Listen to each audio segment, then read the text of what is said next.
Good evening, Guardians. Welcome to a special weekend edition of Tower Casuals. As always, I'm your host, Josh. Corey has the night off, but fear not, we've pulled in an old favorite of ours. The one, the only, our Tower Gunsmith, the Titan himself. Yee fucking ha. A1Johnnny. Josh, I thought you and Corey were starting to forget about me. You know, it's been a weird year, man. We like to bring you in whenever it comes time for weapon breakdowns, and I like to talk about the seasonal suites with you. The seasonal weapons have been really lacking this year. They've been really bad. Well, what's funny is it's not even so much that they're bad. It's just we have so many amazing things in almost every slot that it's.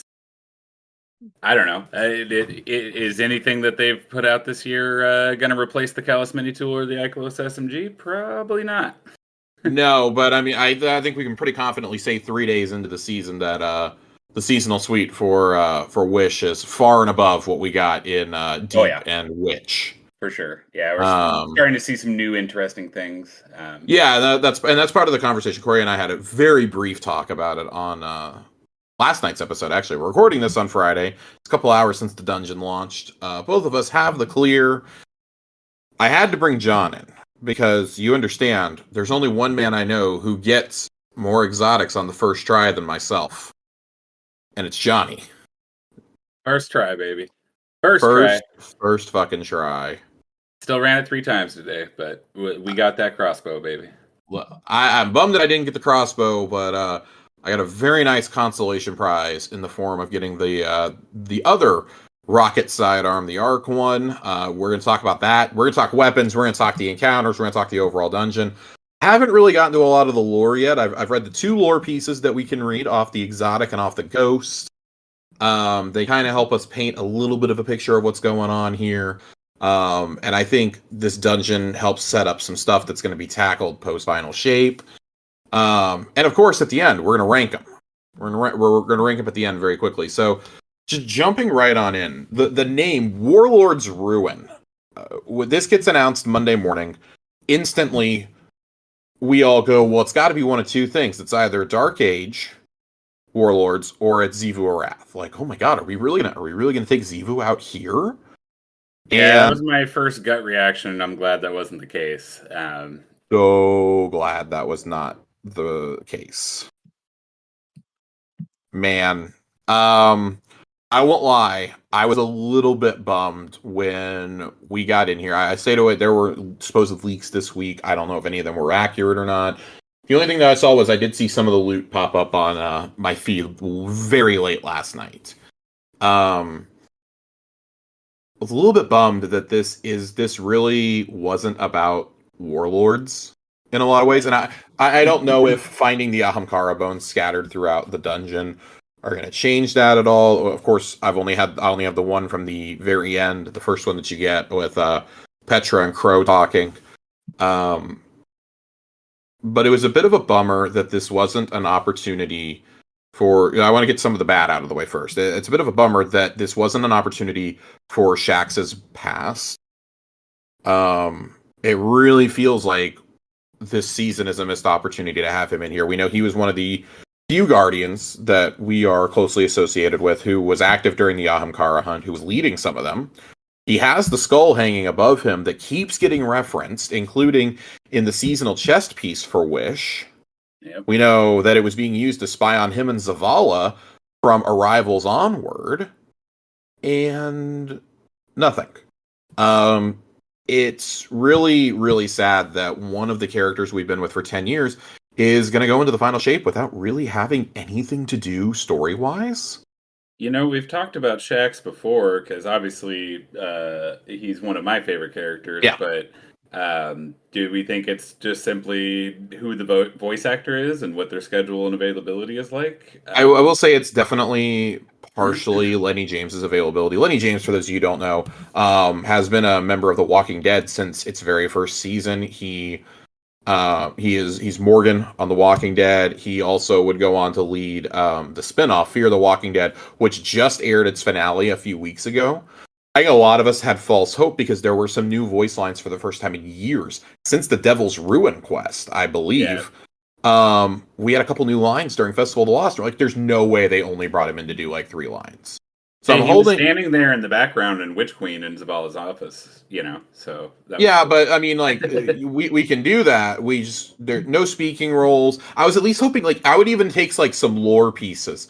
The only thing I really didn't want out of this was I didn't want this to be another Iron Lord crusade. We had a whole expansion called Rise of Iron for that. I saw some hoping, oh, Fellwinter's Peak. Even when we loaded in, I ran it with Nerd and Sammy earlier, and Nerd was like, "Oh, dude, what if we have to climb Fellwinter's Peak to get there?" And I was like, "Oh my god, just kill me, just kill me." I am one of the noted detractors of Rise of Iron. That would have been an automatic turnoff for me. I'm tired of the Siva conversation. I'm glad that all that is safely put to rest here. This, my personal disappointments in the lore aside, I do like that the first boss you take down is actually built up on the crossbow lore to Yeah. be like this top lieutenant of Fickrel, the fanatic, and we beat the shit out of him 2 minutes into the dungeon. This dude just gets bodied left and right. If you haven't seen it, Legend of Acreus, one phases him. Oh yeah, I've been on that train since Ghost of the Deep. I almost feel like it's on purpose because there wasn't the usual dungeon opener of here's a no boss encounter to teach you a mechanic. They just throw Yep. you right in against a boss and then pull the rug out under your feet with what happens after you kill him. Yeah, so let's go ahead and I guess let's go ahead and jump into it. Let's set the scene a little. We find ourselves on a snowy mountain peak. Ikora kind of gives us like the little text briefing before we go. You have to pick up the quest in order to go in. And Scorn are on Earth for the first time ever. The Scorn are here. I don't think it had really registered with me that the Scorn weren't on Earth before this. Yeah, I was thinking back, like, you're telling me there wasn't one Scorn in those stupid, what was the Seraph season where we were Oh throwing my balls? lord. There were no Scorn there? I guess not, but yeah. Fucking worthy, yeah. I did find it interesting that it's the House of Kings that these Scorn come from. Bife pointed that out in the teaser image that we got this week. House of Kings, of course, one of the more notorious fallen houses from ages past of Destiny 2, basically have been wiped from the face of the earth. But they were one of the houses that Uldren went around and was recruiting. They were one of the first houses to turn into the Scorn. This makes sense. Yep. I did find it interesting that we circled back to Fickrel because I threw this out there after we saw the seal design a couple days ago. One of the designers that was laid off tweeted it out. Not maliciously or anything, just like, hey, this is one of the last things I was allowed to work on. And we were all like, oh, okay, so it's going to be Scorn related. And my mind went to, well, what if we fight Fickrel? He's been out there fucking around. We know that there is an episode coming post Final Shape that is called, I think theirs is called Heresy. And it's Scorn themed. There's clearly a Scorn captain on there.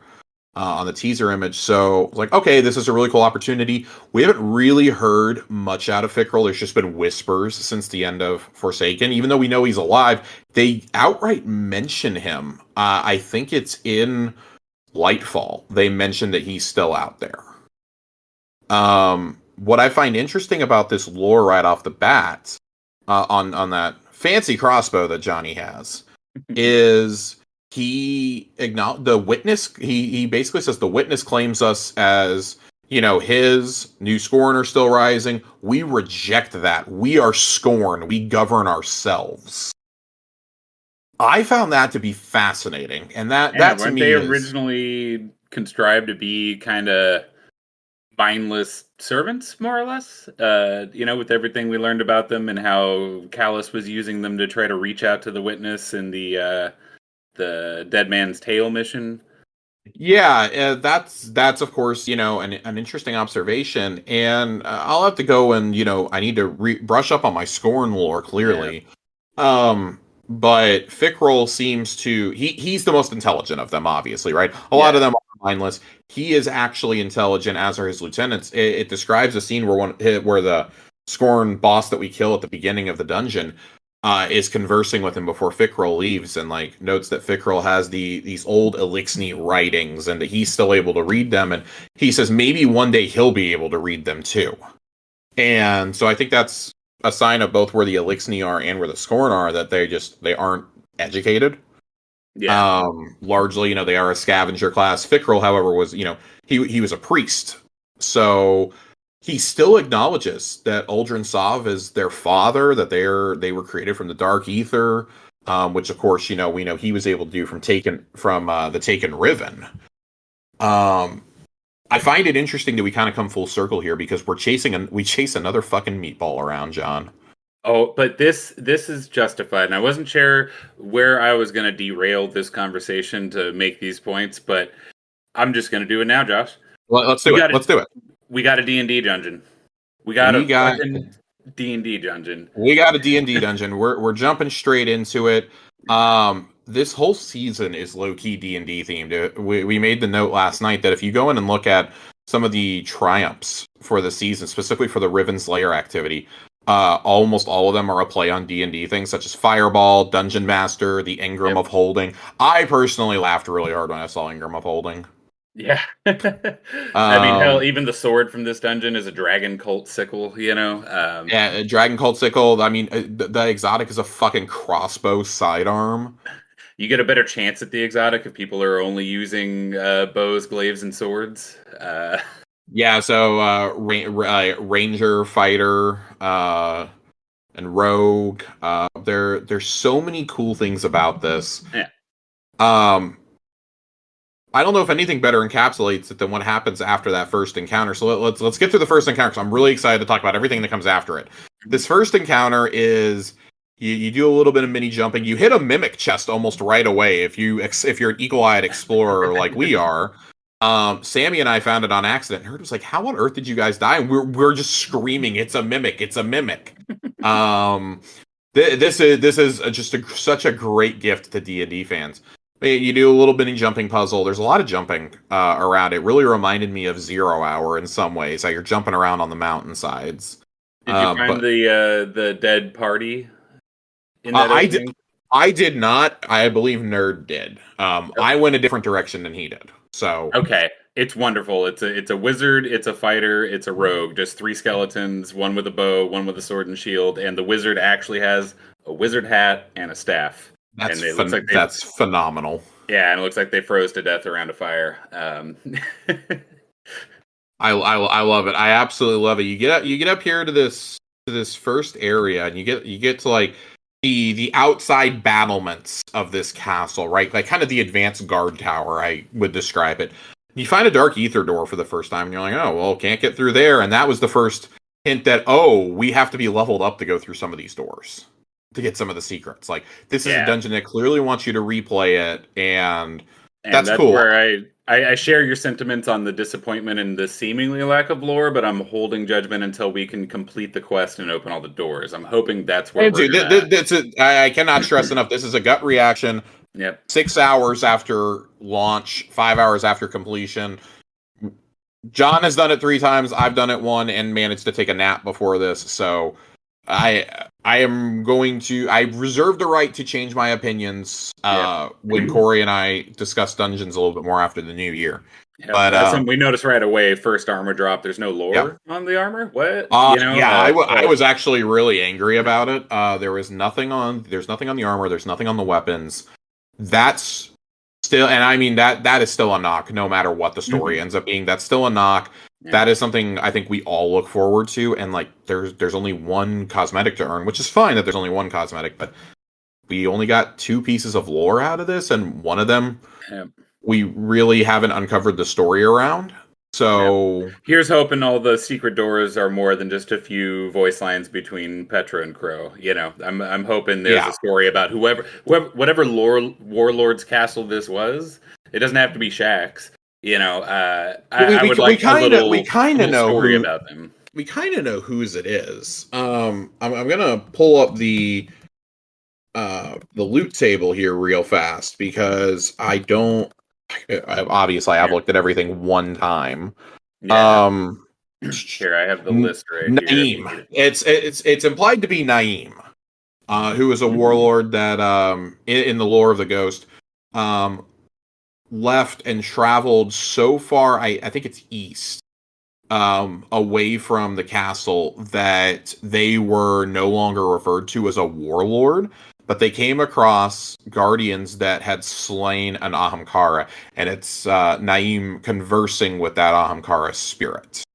That's awesome. I haven't had a chance to read it yet. It's very cool, and it makes me really hopeful that there's more lore here. But let's talk the encounters, and then we'll circle back because Naeem plays into the end of this dungeon. This first encounter, it's pretty straightforward. Were you at all startled when you got warped into the cages for the first time?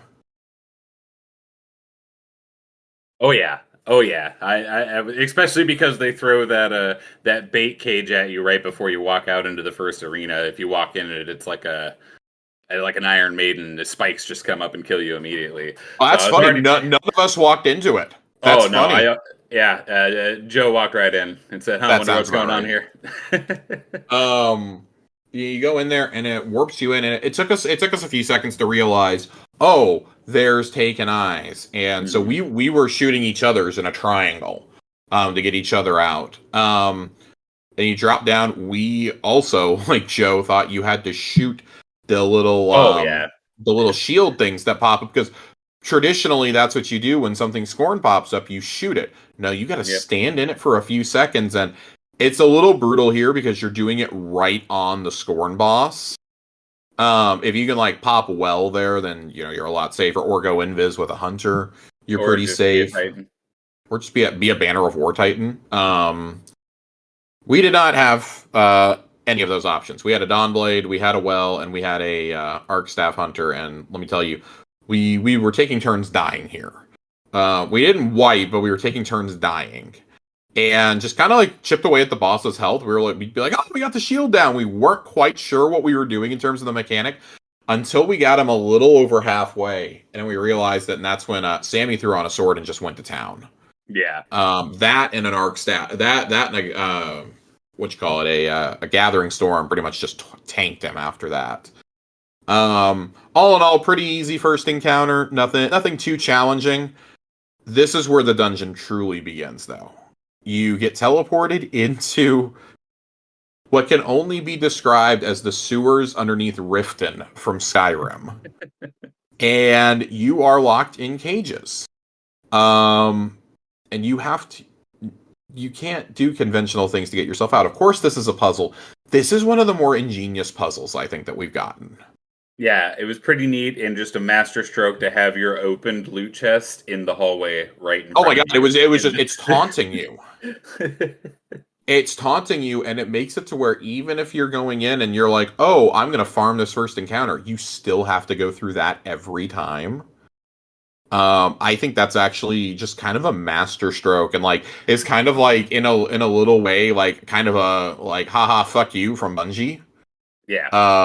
I found that very amusing, and it's very clear from that moment on that the people who were in charge of designing this dungeon are huge tabletop gamers. Yep. I made the quip when you and I were talking earlier that this specifically feels like they just took they took like one of the starter maps from the D&D starter pack for 5e and just dropped it into Destiny and said, "Here, have fun." This is very much you're a level 2 party that got locked in jail. Figure it out. Yeah. I don't want to share how long it took me to find the 6th switch, that I was the one who kept missing it. Once we found it, of course, we felt really stupid. Yeah. But that was really cool. I like, getting out of there and then, having to like navigate the hallways to jump up and around and get out and everything. When you get to the actual castle, I think that encounter is really cool too. When you're fighting an ogre outside now. You're fighting a taken ogre. And I found it interesting that taken are showing up here, right? You're fighting them, and there is a freeze mechanic, much like Deep Stone Crypt, which is the first thing that all of us thought of, and I think all three of us just groaned. Yep, I saw it. I'm like, damn it. But it makes sense. We're like on Mount Everest or some shit right now. It is cold. I get it. Whatever. Right. But... I was like, I think my concern at that point was we're surely not done climbing. I really don't want this to be a mechanic during the final boss. Mm-hmm. And thank God it's not. But see, it's like everything else in Destiny. Like, oh, let's iterate on you standing in those things. Now you pick up a buff when you do it, and when you have those buffs, it spawns these fire orbs, and we're so used to picking things up and just throwing them that I think we all tried to do it. We spawned. Don't yeet the orbs, Josh. Don't yeet them. You can't throw them. You can only swing them, and it was really annoying. And it took us a little bit. We never wiped here, but it took us a little bit to realize, oh, there's 4 braziers down there. Mm-hmm. So we got them all lit and figured out that's what starts the damage phase. And we started at a brazier. This brought callbacks to the Leviathan for me. Oh yeah, this was very much a callous plate cycle. And I mean, Sammy noted this. Between this and the final boss, they are very clear they do not want you standing in a well tanking because they are doing everything they can to get you out of those wells. Yeah. Specifically this encounter. This is where it really behooved us to have 2 wells. Because we just kind of like popped it between the first 2 circles.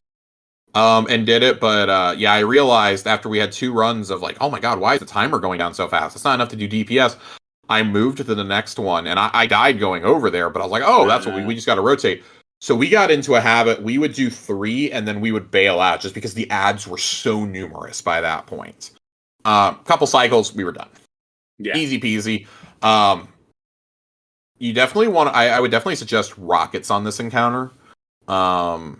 We had people running all sorts of different things. I think Sammy was running a linear. I was running rockets, and Nerd was running 1K. We'll excuse him. He just got 1K last night. We'll give him a pass on that one. You always want to use your new fun tools, but it's a whole thing. You take that down though, and that's when you start the real climb. Oh, yeah. The fun jumping puzzle around the taken orb, which I mean I'm sure that that's going to be addressed in the Ahamkara lore.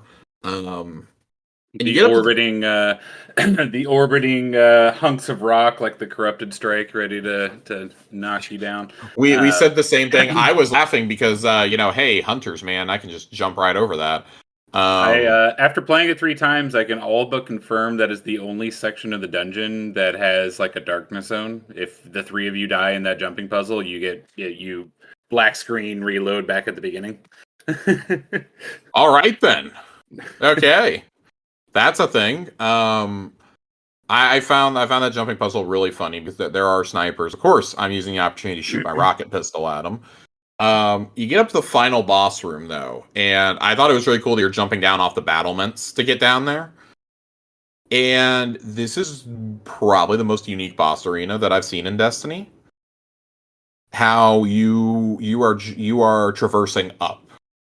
And constantly going up, up, up, and when you get to the top, if you're not ready to kill the boss, he taunts you in the language that pops up. Oh foe of mine, oh guardian mine. My skin is thicker than my hide is thicker than than your steel.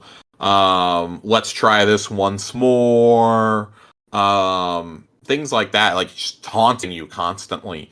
And then, so you're going through all this, and this is where it all comes together, right? You're shooting Taken Blights, you're killing the Scorn Captains, and you have to transfer the buff off of you. It took us a little bit to understand that.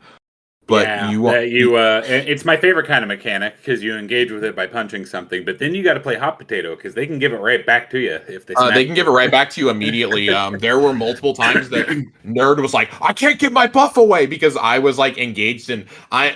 we joke all the time that I am a hunter who plays like a Titan because I just like to beat the shit out of things.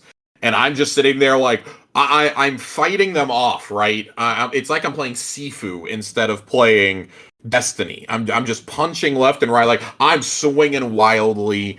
I'm just punching. I'm standing in a well, so I'm totally safe the whole time. And he's like, Josh, let me hit something. And I don't know which one I've hit and which one I haven't because everything is glowing. We're in a well. And almost every time on that first platform, Guardian down. And Yeah. I'm having to pull him up because I've been taking all the buff. And if you guys are together, it can become a nightmare because once you do punch that buff into one of those invulnerable scorn, no one else can do it. That one is like, he's holding a buff, he can't get another one. So if you two were next to the one, so it was a very interesting, and I think that's what I appreciated about the freezing mechanic in the second encounter, is it kind of helped develop a little bit of urgency in learning how to efficiently suck the buff out of the stupid totem, right, and then book it because you were about to freeze to death. And you kind of have to do the same thing there. You need to drop the mini boss, suck the buff out of there, punch a scorn to get rid of the buff, and then just stay away. You got to keep moving until it's time for damage. But it can definitely be frustrating learning that for the first couple times because you will all die. Yeah, it was funny. We wiped once or twice, and then we figured out the mechanic. Our issue was the DPS, and we didn't have the issue that some other members. I was talking to a few people in the Discord after we got our clear. We weren't having issues doing the damage. We were doing enough to not wipe. It was that we were like, oh my god, like this is going to take like 6 phases to do. Like this is there has to be a quicker way.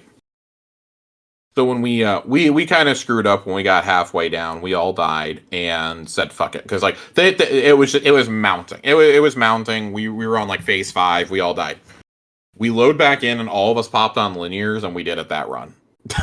Yep. Like linears is absolutely the way to go. You're shooting a gigantic taken meatball. Like you're shooting a chimera as they call it. And his whole face is the crit spot. If you can't hit that, I don't know what to tell you. Josh, I whipped out Whisper of the Worm on my third run just to see how it'd do. Yeah, I mean, good, by the way, pretty good. Man, Whisper's back on the menu because Joe was running that in something the other day that I did with him, and man, I gotta say, I like that rockets aren't the strat for this, at least right now. None of us have Argent Ordnance yet, so I am curious to see how that, because that's like super busted apparently right now. Curious to see how that maybe impacts, or if you have like bipod or something. Another shout out is Malfeasance. Actually went pretty crazy. Joe whipped it out, and he was just on well lock, so he wasn't even doing, he didn't have a damage super, and he wasn't using the lucky pants, which makes Malfeasance insane. I think he did 5.7 million on our first clear with Malfeasance. Yeah, Malfeasance goes hard. You could probably. They're all taking enemies, so they all see the extra damage from that. You probably could 2 or 3 phase then if everybody was running Malfeasance, and like especially if you're doing Malfeasance Lucky Pants. I do think you at least right now until we figure out better strats, you have to have something for survivability in this particular encounter. I don't think well is essential on the other two. I do think a well is pretty important here because 1, you're popping so many orbs, you're getting it back every platform. Yeah. There's so many ads also. Like Sammy was constantly getting theirs back, but what made the difference for us was Nerd switched over and threw it on with Phoenix Protocol, so like constantly popping orbs. I was making orbs as much as I could from my primaries and stuff. It worked out pretty well for us. We would have probably 4-phased it on our first clear, but we decided to be conservative and do the Rolk. Whittle them down as much as possible and then go to the next platform just in case we didn't want to run out of heavy there. I did have an outbreak on my person just in case. As did I. I don't go into day 1 stuff anymore without it, even though knowing that this wasn't like a contest mode thing. I found it just really, really interesting. I wasn't sure what the white mechanic was going to be. If it was going to be something like, oh, you have like 15 seconds to kill him, like Oryx or Crota style, and instead, 1 Gathering Storm and like 2 or a little bit of Cold Heart. Those 2 combined just dusted him. We by the time the well got popped, he was dead. I'll put it that way. And the well was ready when we started final phase. So he was deleted. He was gone. Don't do what I did. Don't jump off the battlement after you grab your loot. I did not. The prompt did not show up on my screen to grab the Ahamkara bone. So I then spent the next 5 minutes trying to figure out how to get back up there. I had stompies. I threw 100 mobility on. I couldn't grab a ledge. And God bless him, Sammy pulled out Salvation's Grip, and it was finally useful for something. I parkoured up the wall with it, and grabbed it. And you get a little bit of dialogue from Crow and Petra, where Petra acknowledges that Crow is not Uldren and this and that. And he apologizes for what he's put her through, like what his presence puts her through after she's. And it is like explicitly confirmed this season, not that there was any doubt at this point, that she was the one who killed Uldren, not the Guardian. Which we'd all theorized since then, because it sounded like Ace of Spades and Vestian Dynasty kind of like overlapping in that cutscene. Pretty important context that the Guardian is not the one who killed Uldren, that even after Cade's death, we still weren't going to be vengeful and pull the trigger. I guess there's still room for interpretation. We could have two-tapped. There's no reason we both didn't shoot Uldren right in the face. I know. No, there's not, but it has been explicitly confirmed that Petra deals the killing blow. Yeah. And I think that was really cool to have that interaction between them here too. That Before feels we like get too far away from this, I want to circle back to the D&D discussion real quick, and back to the meatball as a boss, because I kind of groaned when I saw the meat, because you see the spectral image of the meatball a few times, like you said, because they're taunting you. But when you get on top of that castle and the boss fight starts proper, and it's a beholder. The boss is a beholder. All the taken eyes. I was just about to say that. That's all because especially when you get up to the very tip top, when it would be like final stand, and that's when it taunts you and it's like, oh, again. When you're shooting the eyes up there, they don't disappear. Like you kill them and they just pop right back up. That was immediately, I was just thinking of a beholder. They knew what they were doing, and it's very cool. They know what they're doing without like being too obvious and too overt about it. Like if you've never played D&D, you're gonna be like, oh, okay. But for the rest of us, it was like, oh, this is really cool. Like you can call it Chimera or whatever you want to. This is cool. This is really cool. This is a D&D ass dungeon. This is the nerdiest thing they've ever made for this game, I think. And I say that lovingly because let's shift. Do we have anything else about the encounters or about the layout of this before we shift into the loot pool? No, I would just say as a Titan, I guess unless you want to be a backup bubble, none of the supers really matter. You could yeet if you wanted to, but I was kind of surprised at how relatively easy it was. I was expecting something more on the level of Ghost of the Deep, but not that it's a bad thing that it was easier. But I went in with a full sin survivability mode and quickly started shifting to high DPS as it wasn't very necessary. Yeah, I kind of felt the same way. Once we had a well, and I mean, we ran two wells just like to speed things up. And for us, we were finding that we were having a little bit of a survivability issue. At least I was, because I'm a hunter. So a little bit of a survivability issue, specifically on that second platform of the boss encounter. Mm-hmm. So yeah, you got to be on top of clearing those taken. That's what I was doing while Phil and Joasis, for those at home, were taking care of the eyes and working on the mechanics. I was just full pressing W Titan, taking care of every orb and trying to clear mobs to keep them alive to figure out what we needed to do. But yeah, if you don't manage all of those little taken blights as they pop up, the whole floor is lava. You're gonna try to run to safety and die. It's. Yeah, it was very cool. I think there's definitely different approaches that you can do here. I didn't have like a significant problem with it. I was a little surprised. I feel like they heard the complaints from Ghost of the Deep also, because both bosses just have a silly amount of health in that dungeon. Yeah. Also, how Well, long the dungeon is. Like, the underwater section takes so long to get through. It's right. cool, but it's so frustrating. Yeah, we talked about it back then. There it was Yeah. so super cool to experience the first couple times, but when you're to the point where you're just running through it weekly to try to get the exotic or whatever weapon drop you want, there absolutely should have been okay, you have most of the triumphs from this dungeon. You can just take an elevator straight down to start the second boss fight. Because, good lord.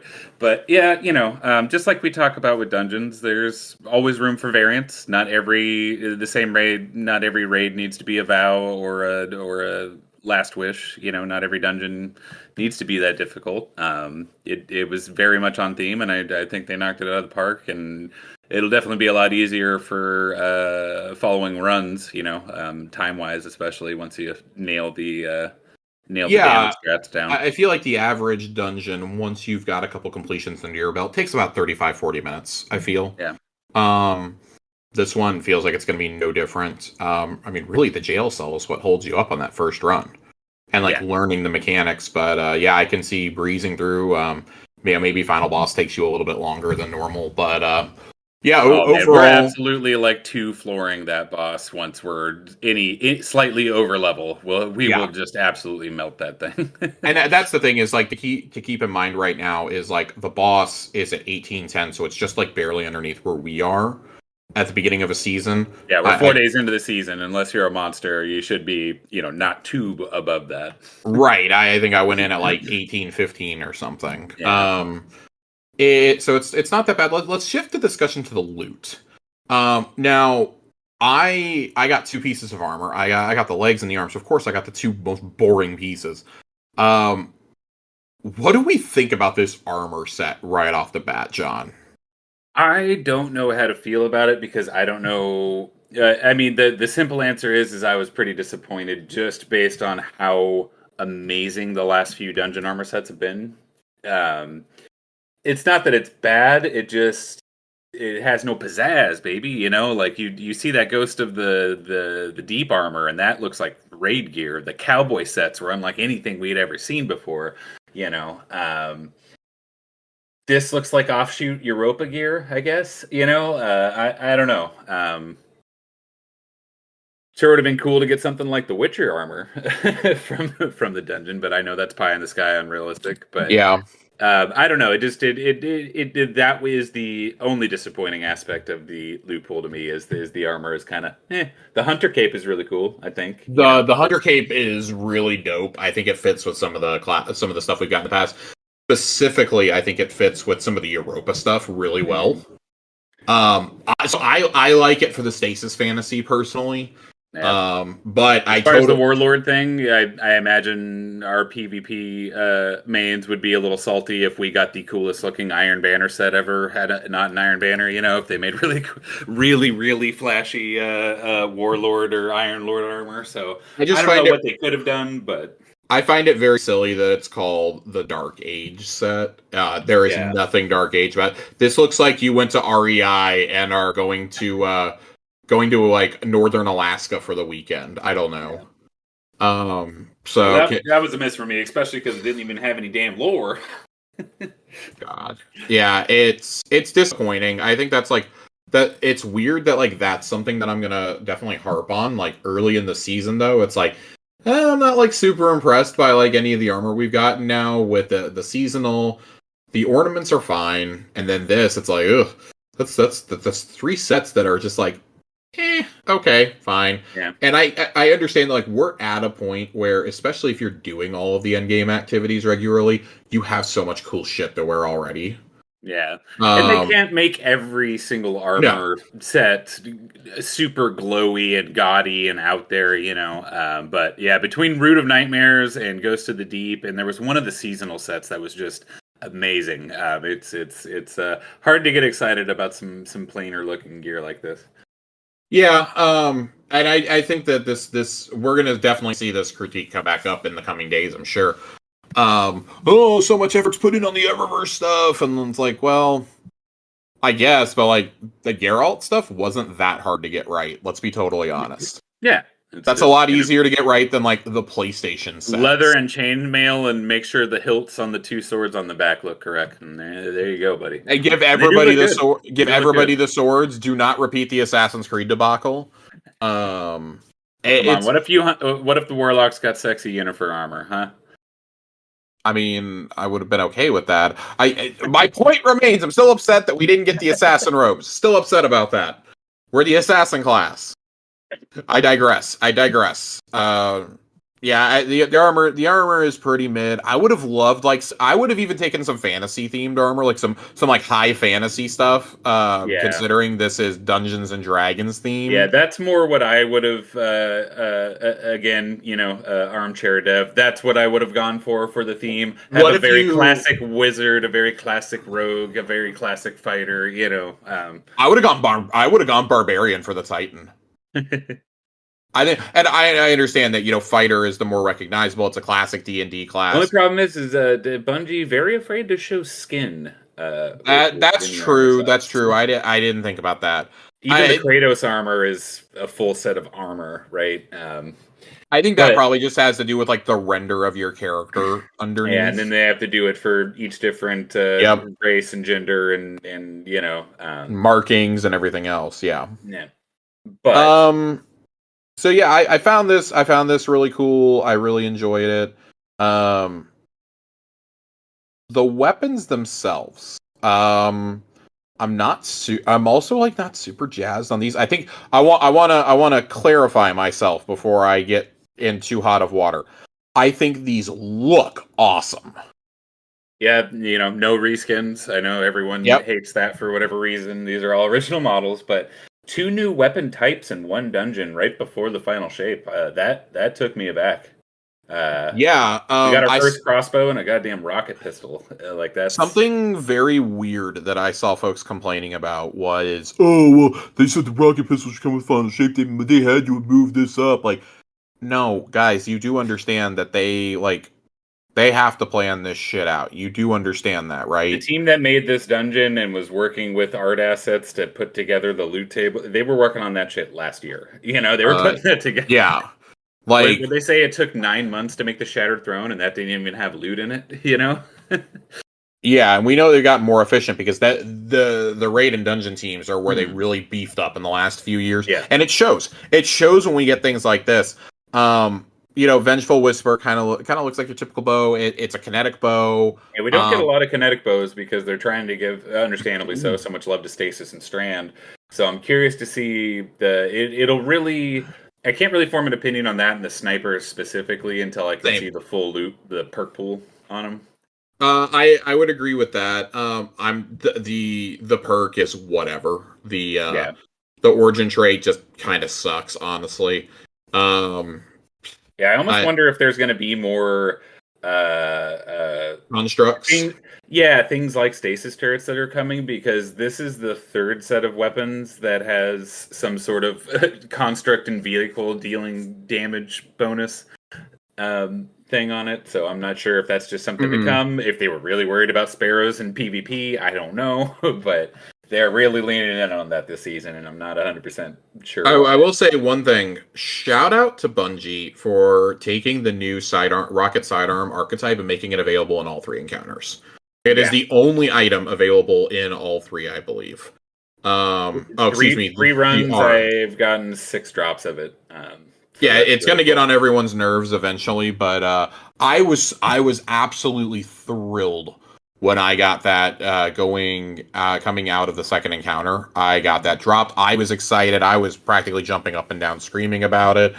And then I actually got a legitimate good roll of it from the final boss, and I was way more excited after that. Impulse Amplifier Volt Shot.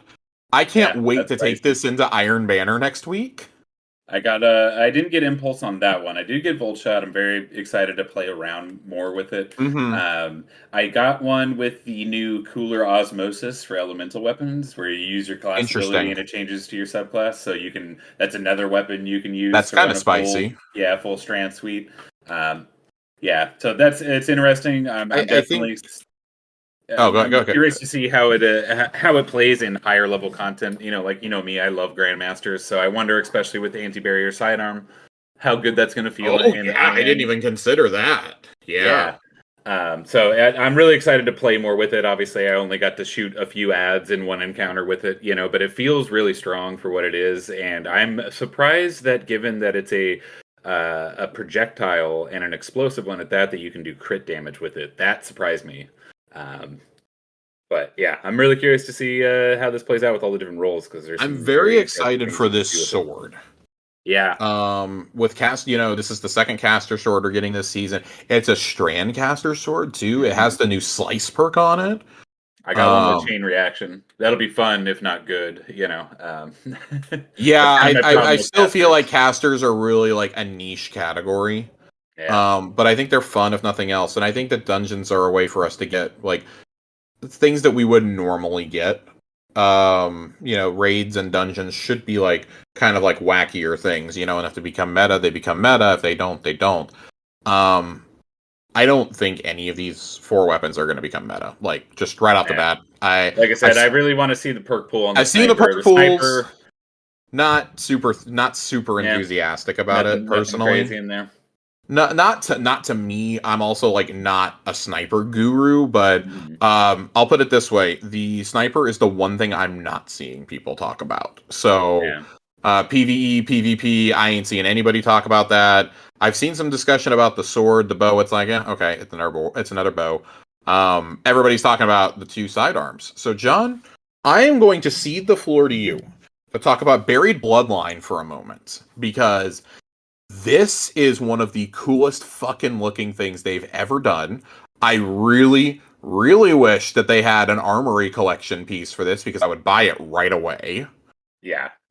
This, can we appreciate for a second how good the exotics have looked this year? Like, even if they're not like, if this hasn't been like the most amazing year, we have had this, we've had Vexcalibur, we've had the Navigator, obviously Necrochasmus from Destiny 1, Dragon's Breath from Destiny 1. The Siva ornament they made for Necrochasm looks the Siva amazing, ornament is fucking dope. What was the other one I was thinking of? Conditional Finality is really cool. Beautiful. First time I saw an image of that shotgun, absolutely beautiful. We were both like, oh fuck, we need it just for the aesthetic. The designers really have knocked out of the park this year, and this might be the crowning achievement, that you figured out how to put a crossbow in Destiny. But I think it classifies as a rocket sidearm. No, this is a different thing. It almost is it really? Well, I mean, in terms of like their classifications. Yeah, I'll have to do again. I've only had today in the dungeon itself to play around with these, because, like I said, I ran it 3 times to get all the space stats through. But the way that it feels, especially it fires 2 of those bolts, so it almost does damage like Wishinder.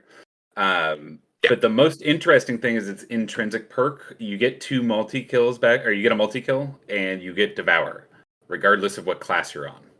This is why they nerfed Devour, people. Probably. Yeah, 100%. This is 100% why they nerfed it. Because I can tell you, Banner of War Titan doesn't also need Devour. But no, it's very interesting. I want to play around with it, because it inherently handicaps itself in that Bungie has spent the last 2.5 years really building a sandbox where you are rewarded for pairing your weapon damage and your subclass damage. So it is very cool that you can get Devour on other subclasses, but you also have to factor that in. You're not making blinding explosions or jolting with arc. You know what I mean? You're not. It's a weird balance there. But I did my second run of the dungeon. I went in on a Threadling Warlock, actually, just to try to see how many Threadling grenades I could yeet out with Devour active, because you get that huge chunk of grenade energy back every time. Yeah, it feels really cool. It's a 2-tap in Crucible if you land your headshots. That's spicy. The ammo economy is fairly forgiving. I think I had like 54 in reserves, 54 shots, 10-round mags. Yeah, I'm excited to play around with this and see what the most busted thing is. I immediately thought of giving Arc Titan Devour. Sounds pretty cool the next time we're in an Arc Titan meta. I mean, it's still great, but obviously right now I'm busy playing with Solar and Strand. I don't know. It has a lot of room to fill out a lot of other kits. I kind of want to use this with Hunter Trip Mines.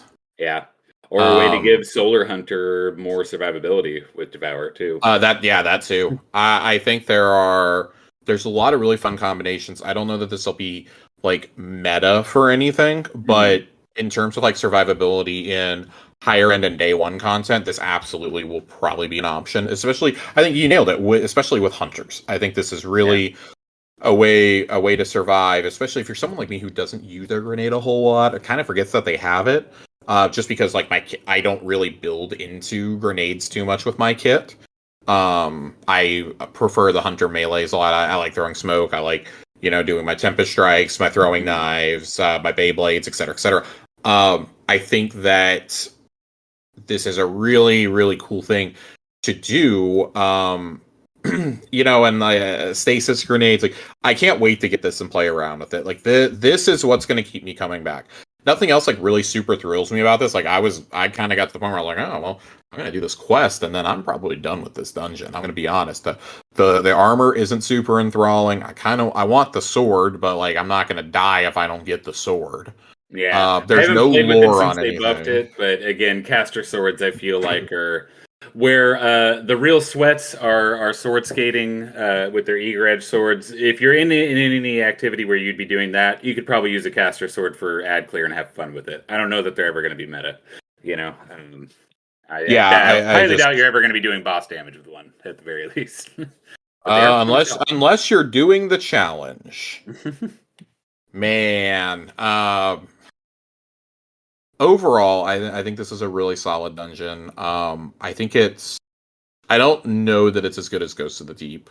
Of course, we're gonna rank them now. If you don't have any, kind of like closing thoughts on the loot pool, we're gonna skip straight to rank them. Yeah, no, that's like I said, I want to see a few rolls on the bow and sniper, but it is what it is. Well, John, I'm just blown away that we got 2 new weapon types in one dungeon. I am too. That's crazy. I am too. I like that they're giving everybody the chance to get the rocket sidearm too. Like, it's not just an exotic. That would have bummed me out if it was only an exotic, and because that's how Bungie likes to do things. They have to introduce things as an exotic and then like kind of spread it to legendaries.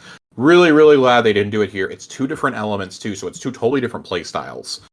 I really, really enjoy that. Let's rank them. Well, let's rank them in Zavala's office right now. As a reminder, our dungeons are the Shattered Throne, the Pit of Heresy, Prophecy, Grasp of Avarice, Duality, Spire of the Watcher, Ghosts of the Deep, and Warlord's Ruin. We have 8 dungeons now, John. We have 8 dungeons. Good Lord. This is the final one, of course, heading into the final shape. All right, John, if we're going to start at number 8, I think we both have the same one down here. Is it on the moon?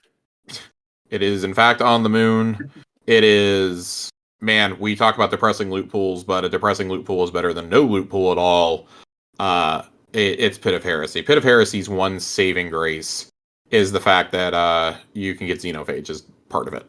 Yeah. But even that is basically its own separate quest. Really, really big bummer. I remember when it came out, you and I were both so excited for it. We both loved the Shattered Throne and Forsaken. And we were like, oh my god, like that's one of our favorite pieces of content ever. And Pit of Heresy did not hold a candle to the Shattered Throne.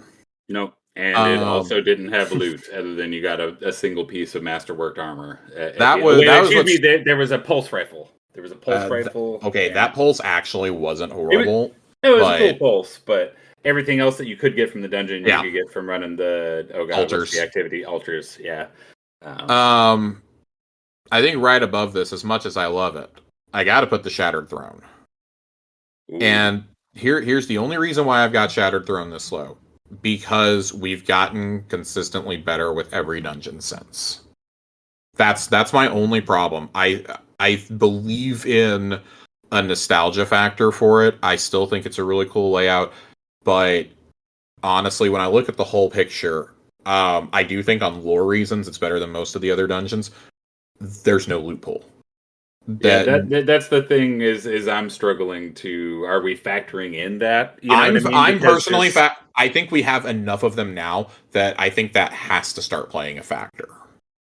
I just, I think back to all of my first times clearing a dungeon, and I know just the nostalgia of it was a new thing, but also just comparing it to a lot of my other day one dungeon experiences. Um, the experience of Shattered Throne back when it was difficult. Obviously, now we moonwalk through it like it's a Yes. strike. The encounter design was it. I just love it. Chef's And kiss. It's still one of that's my fair. favorite experiences. What would you have in the number 7 slot, John? I honestly am not a huge fan of Grasp of Avarice. I Okay. think other than Matador for PvP, and obviously everyone's going to go do it to get Gallarhorn. Outside of that, I don't really care about any of the loot. It takes a long time to do, no matter how many times you've done Yep. it. It's not like Ghost of the Deep where the water section takes forever. The whole damn dungeon takes forever. It was very clever. It was funny the first time you do it. It's great to take a new person through and watch them fall in all the traps. But I have no interest in doing that dungeon after I got Gallarhorn. I only go in there, Yeah. like you can farm the boss for Artifice Armor, and that's not too much of a pain in the ass. But I really not the biggest fan of that dungeon, even though it brought some smiles and memes when it launched. That is not one that just because it's in rotation, I'm never going to go play that again. I've got this one at number 6 for the record. I've got it one spot higher. I think I had it higher when Sammy and I ranked these over the summer, but I was talking about this with Nerd today, and because he unashamedly loves this dungeon. Yeah. And because we were talking like, well, if you factor loot in, we were talking about like how underwhelming the loot pools really have been in most of the dungeons, especially when it comes to the exotics. And we're like, God, does Grasp of Avarice have to rank like higher purely because of Gallarhorn? And the answer is no. The answer is no.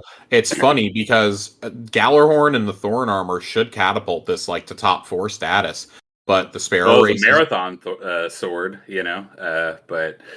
The sparrow race is really annoying. Lowering the shield is is so time consuming and arduous, and God forbid that you like shoot yourself to the wrong platform. Yeah, it's one of those things that and that's something that I appreciate about Warlord's Ruin, and even what's Cato's dungeon? Duality.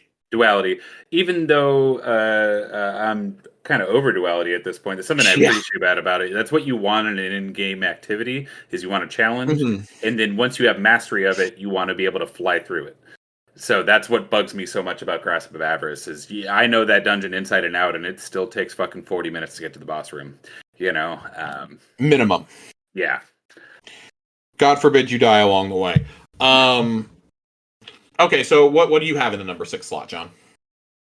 Okay, so for me that's Pit, that's Grasp. I'm probably gonna put Duality next. Oof. Okay. And as a Callus simp, but this is like ranking the top 10 MCU movies. It's kind of, they all kind of bunch some together. of the best content. We can gripe about things we didn't like about it, but it's still some of the best content available in the game.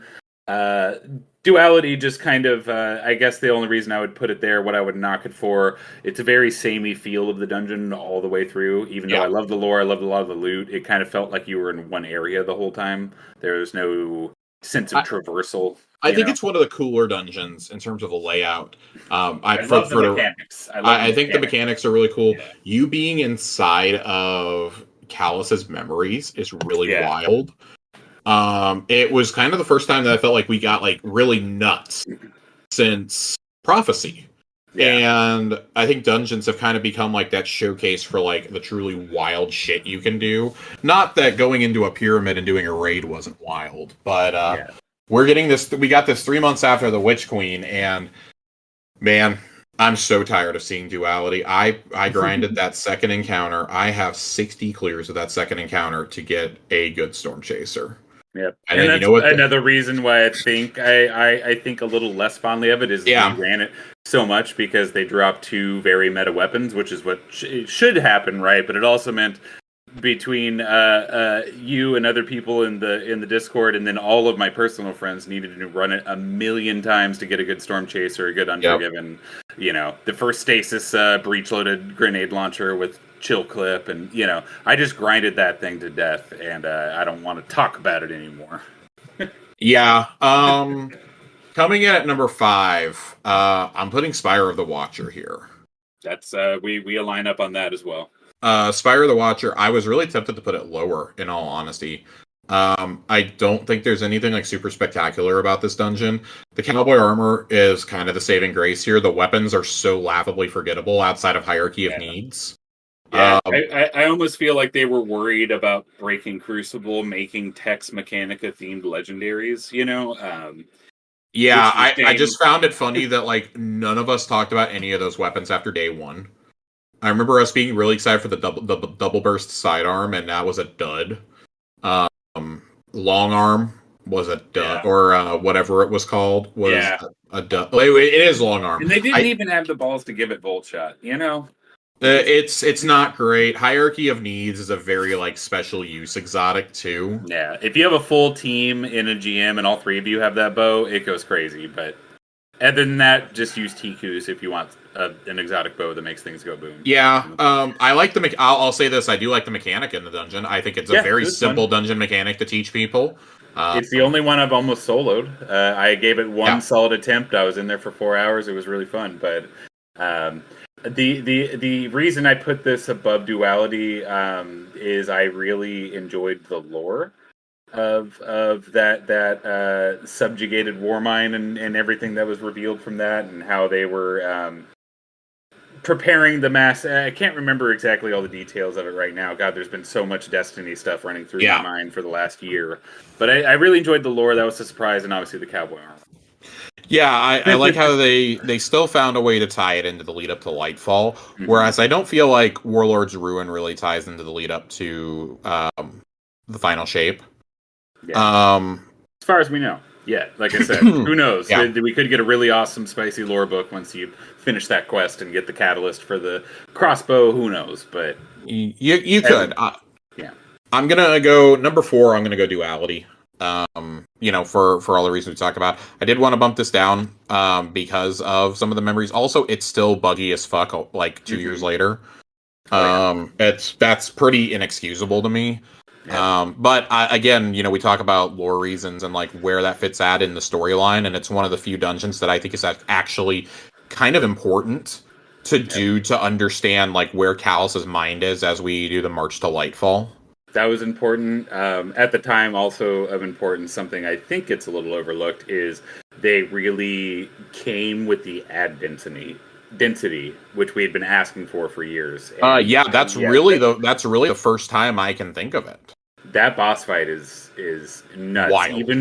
Even with busted Titan builds, purely focused on ad clear, you were still just constantly overwhelmed. So I did appreciate that. So what do you got here at the number 4 slot? I am gonna go. I'm gonna go Prophecy here. Whoa! Yeah. Prophecy's not a top 3. Nope, it's very special. I'm gonna put Prophecy right there above Spire for me. Oh God! Oh my God! I did not have this. I was absolutely certain we were gonna have the same top 3 here. I was absolutely dead certain. You know why? The loot is ass. The loot is ass in that dungeon. Even after they updated it. But beautiful dungeon. I love the updated loot. I love Darkest Before, 2 armor sets. Does a lot of lifting for me there. No exotic hurt sets. Yeah. The lore of that and where it came out and what it was hinting at as we were moving into this next era of Destiny was very special. Have very fond memories. Love the Rainbow Bridge. And everything was so creative. Bungie kind of shot themselves in the foot by giving us that one for free. I think a little bit, but no, very special dungeon. Again, thank God for COVID. Being 4 on this list is again, there aren't any objectively like Pit of Heresy is the close to an objectively bad dungeon, and I still had a great time with it. When Pit of Heresy is, I think Pit of Heresy is the only like truly lackluster dungeon. Frankly, I thought it was lackluster when it came out. I think it's lackluster now. Getting 2 exotics out of that dungeon is, anyways, we're way past Pit of Heresy. The top 3. In my 3rd slot, I've got Warlord's Ruin. Okay. I've only cleared it once. I cannot, in good conscience, go any higher than this. But upon completing it, I was like, this is the floor for it for me. Upon further completions, I may put it higher. It really is all going to hinge on the lore for me. I think, for all the reasons we talked about, the encounters are great. The loot pool is really disappointing. But once I get to play around with it's also like the only exotic I really haven't gotten a chance to play with or seen people use extensively. It is brand new. I want to know if it's going to be anything beyond like kind of a niche use, because I mean, like, Navigator is cool, but it's a niche use. Hierarchy Needs is cool, niche use. In my brief time playing with it and seeing the few people online who have done testing with it, I don't think that's going to be the case. At the very least for this season, because it's anti-barrier, because it's technically a sidearm. But also, like I said, I can't stress that enough, how much giving any subclass you want Devour is so strong. Yeah.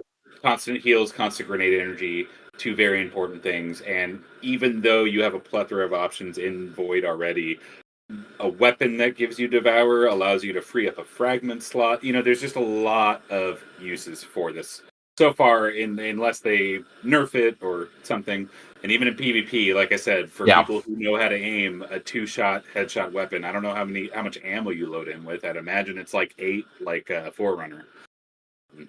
So my first thought was to try to get one headshot Peacekeepers out an Immortal and clean it up. But, that's a whole other discussion. I don't think this is going to be one of those niche you only see in very specific build weapons. But I'm very curious to see what they end up doing. So this is number 3. What's number 3 for you? I am going to put it in the same spot with the asterisks of if we are right about the lore and there's no extra deep lore other than a few more messages from Crow and Petra talking about Ahamkara and their own personal thing, then it'll stay here. This would almost be number 1 for me if there is more lore to be found. Legitimately. Interesting. Okay. Yeah, it checks all the boxes. Obviously, I'm a little biased as a huge Dungeons & Dragons fan. And not only that, but the Dark Ages, Warlord, Ahamkara, that era of Destiny that we only get to see in lore tabs is my personal favorite era of Destiny lore. So having a dungeon that's all wrapped around that, on top of it being a big D&D reference, on top of getting 2 brand new weapon types. And like I said, I think it nails being challenging, having exploration, having multiple paths, and it's something that you can very clearly see that as soon as you and your team master this, you are going to start flying through it. So it just does everything right for me other than the armor, and I want to see the lore situation after we finish this quest and unlock all those doors. Let's move on to number 2. I've got Prophecy at number 2. Right. I think Prophecy is an absolute classic. From the minute that we played it, we were like, this is the weirdest shit Destiny's ever done. We were both here for it. That's the first day 1 clear I think you and I both have on a dungeon, is this one. Prophecy looks so beautiful. That's I usually include a screenshot from Prophecy when I'm showing other people that don't play Destiny what Destiny is about. That's how 100%. Beautiful that dungeon is. I definitely agree on the loot. At first, it was the way to get the Ikelos weapons, which was really cool. To get them reprised. I guess to be fair, back in Season of Arrivals, almost all loot was bad, so it's fine. Yeah, it was like one of those instances where it's like, oh my god, like these are actually like these are good. These are good. We found out that they could spawn the Warmind cells also. That's back when Warmind cells were king. But I also think too, like how much Tarkus before carried me through a lot of Beyond Light, or the content after Beyond Light, and even in the Witch Queen. I was using Darkest before as recently as Root of Nightmares day 1. Yeah. So I will give them extra credit too for very vaguely it lived up to its name. You could look at all of the seasons leading up into and see the prophecies laid there in the dungeon itself, and it was very clever, very well done. It's very cool. It served the purpose of being something that tied into the season and led to where we were going. Still, I think it loses a little bit of points because the 9 are still complete and utter nonsense. Yeah. And like not in a good way. Yeah, I have friends ask me about the 9. I'm like, I don't know. I think they're planets. I don't know. It's been 10 years and I don't really have an answer for that, or like what the fuck is Xur. Yeah, we get 2 pages of lore every 5 years, and then a cool map or something. Yeah, Whatever. if we're lucky. I mean, for the God's sake, the last time they brought him in, they gave him a horse. So, yeah, I've got this at number 2 for all the reasons we've described. It's so memorable. It's so good. I love the mechanic. I like all of the encounters. The cube room is one of the most memorable for day one things, and we go straight from that into Rainbow Road. It was just such a cool. It's so cool. It's one of those like you can't stand still on anything. That was their first experiment with how do we break the well meta with a boss fight. Yep. So, yeah. Very cool. What's number 2 for you? That's going to be Ghosts. I cannot believe. God. Okay. That's going to be Ghosts. Ghost of the Deep, number 2. Wow. I would not have predicted that John had Shattered Throne at number 1 going into this. It's my and it can be nostalgia bait all you want. Man. It's still hands down Shattered Throne, and maybe it's because I didn't get to raid in Destiny 1, so I didn't have those starry-eyed definitely visions, think that's it. But this was your first real endgame experience. Yeah, outside of a Nightfall, right? So getting through... Those don't count. Exactly. So, the Shattered Throne I can confidently say Shattered Throne is what made me fall in love with Destiny 2 again after I left, after Curse of Osiris and all that. Came back when Forsaken came out and started chewing through everything. And when I finally got to go through Shattered Throne, it just, I didn't know you could do stuff like that in this game, and I love the Dreaming City, the whole space Rivendell cursed vibes. It's one of my favorite experiences ever in the franchise. Sucks that it didn't have any loot, but it was their first time doing it, so whatever. But yeah, I can't put anything in number 1 other than Ghost right now. I still think the loot is pretty much hot ass. The armor is cool, but I think everything else is just kind of hot ass in this dungeon. Nothing super exciting, but man, it's visually stunning. I think the encounters are very clever and well thought out. Had multiple holy fuck moments. God, man, when you walk out and you see Oryx's corpse for the first time, that is a franchise defining moment for me. Yeah. That is on par with realizing that Dul Ankara was Savathun's daughter. Yeah. I think that each of the walking in that boss arena, you see the ghost hovering over Oryx with a fucking necromancer, and you realize what's happening. Anyone who's deep in the lore like you and I are, the second you see that, your brain kind of freezes, you realize what's happening, and you're going, oh, fuck. This is... I think that, when you look at it and we say that there's holy shit moments in these dungeons, I think there's something in common with each of the ones that we have, we're around the top 4 or 5, Duality, it's, oh my god, we're fighting Callus's idea of what Keitel is. Yeah. In Prophecy, we're fighting, all this wild shit. We're fighting these echoes, but we're seeing what would become the future, the plans being taken away, unfold in front of us without really realizing it at the time. We're seeing, we see the spirit of an Ahamkara is what we fight in Warlords of Ruin.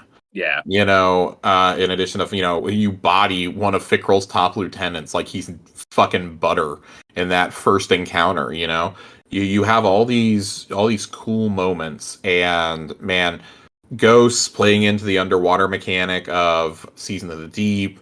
And I appreciate that they solidified that one little thing that, they worked on it. I'm glad that it'll be in the game forever, right? Not just part of one season. And I think that leaves room for it to come back too in a future season. God forbid. Don't overuse it, but it'll be funny when we see it again in 3 years. Yeah, hopefully it's 4 years down the line when I've stopped playing.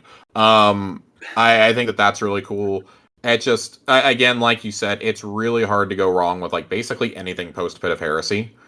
I do still have a fondness for the Shattered Throne. It's just, Yeah. No, I get your points. It's just personally. I would also offer that I think that the Ascendant Realm is really jarring on some people's eyes. Particularly mine. It's very hard. If you hate being in the Upside Down, that is definitely not a dungeon for you. No, it's not. Duality's tough on the eyes too, for the record. One big thing that I do want to say about Ghosts, though, in a franchise, hell, in a medium, video games in general, is all built on, oh crap, dang it, there's some big scary bad guy doing some scary bad guy stuff. We gotta go stop him. 9 years into this franchise, I find it challenging for them to continuously present a challenge and have me feel urgently like, obviously I want to kill a boss to get loot, to get to the next piece of the story, whatever. Yeah. It's rarer and rarer these days in Destiny that I see something presented to me and I go, oh fuck, in lore, in character, we need to stop this. This would be terrible. And yeah, seeing Oryx getting resurrected is hats off to them. I would say that and roll. It was Spin of Heresy, but good. Yeah, exactly. Like, honestly, when I tell people, they're like, oh yeah, Zulamok was trying to resurrect Oryx, they're like, what? I didn't understand that at all. Like, yeah. I was like, Ghost of the Deep is a way better rendition of that. You should only do Ghost of the Deep. I tell people it was a hive job interview for the new Taken King and leave it at that, you know? It's like the let's see. He is the least amongst the Darkblade, what's his face? Malak. Yeah. This dude is like, it was kind of like, man, we're getting to like the third cousin twice removed. We're talking about the cousin that left at Thanksgiving dinner to go get some Marlboros and comes back and everyone like left and the only thing they left him was like a piece of like the crust from the pumpkin pie. Like that's about what's like everybody else went to the movies or like went to the Macy's Day Parade and he's like, what the fuck? That's what this feels like when you fight Zulamok versus fighting the necromancer that's trying to raise orcs from the dead.